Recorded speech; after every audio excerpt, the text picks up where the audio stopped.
She got scared there for a moment. No, but Dani is one. She does everything on our team as far as handling the sound equipment and doing all the sound checks and just everything that we can't do behind the scenes because we're too big of a knucklehead to do. And she takes care of all that. But she's going to share with you for a moment, so I'll just ask you, please give your attention to Dani. Thanks, Brian. You can clap for him. He's awesome. How many of you guys liked the feats of power you saw? It was so much power displayed, right? Ripping that phone book in half would take so much power that I don't have, but they do. It's pretty cool, right? Alright, well I wanted to talk to you guys about power because I know as humans we're all attracted to it, and I am, but each of us have power. Now if you're like me, you can't rip the phone book, but you have power in other ways. And the thing I want to talk to you guys about is the power in what you say. I'm 21 years old, I graduated almost 4 years ago, but when I was in high school, the power of words had a dramatic effect on my life. The power of the media and all the words that they were speaking into my life also. When I was about 15 years old, I had been hearing this message spoken by other people in my school, spoken by the media. And this message was that I wasn't good enough. Like what Caleb said, a lot of people try and tell us that who we are, what we look like, what we do, what we think, what we believe, how we do in school, that we're not good enough. And I started to believe it. I started to believe, looking at the media, looking at all the celebrities and everything, if I can just be real with you guys, I thought that I wasn't good enough. I thought I wasn't pretty enough. I thought I wasn't skinny enough. And everyone, I mean not everyone, but a lot of people in school were affirming that. Just saying, yeah, you're not good enough, you can be better, comparing themselves to one another. And where some people might be able to shrug that off, I couldn't. And so this led me for 2 years to struggle with an eating disorder, with anorexia. Just really sick, just really alone. Didn't tell anyone about it, guys. And it's because the power of the words that affected my heart, because I don't care how strong you are, it affects you. So this power did affect me.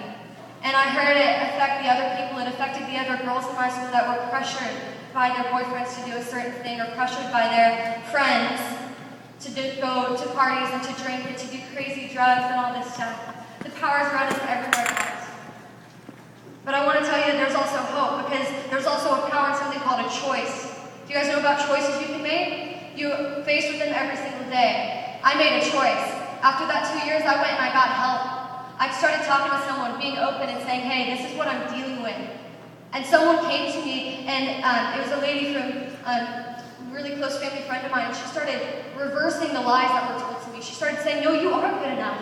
Dani, you're awesome. You don't have to have an eating disorder anymore. Just come be honest with me. Just come to me. And she helped me. She just pulled me up out of all those lies. And I'm completely changed. I'm completely different because I had the power of a choice. There are other choices I made in middle school too. Or sorry, high school. I know you guys' prom is next weekend, right? That's awesome. I went to 2 proms.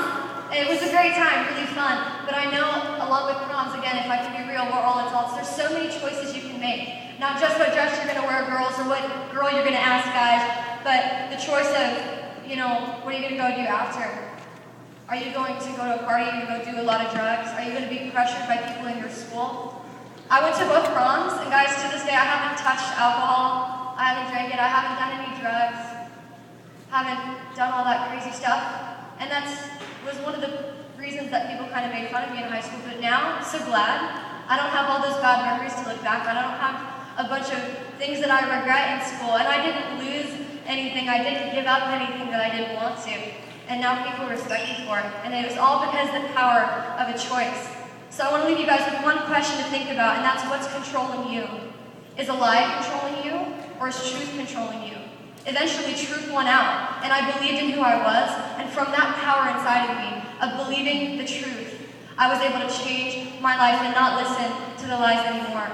And so you guys can affect other people with your words. You can literally bring life to someone or bring death to someone with what you say, with how you pressure them and stuff. You can control them by trying to pressure them. But instead, you can speak life into people like Caleb speaks life every day to people around him. It's awesome. And so I want to ask you guys, what's controlling you? Is the lie controlling you, or other people controlling you? Or are you going to let truth control you and let the truth win out in your lives and in other people's lives around you? So I thank you guys for having us come out. I hope you guys have a great prom weekend and that it all just goes well and that you guys remember what was said today. Thank you. All right.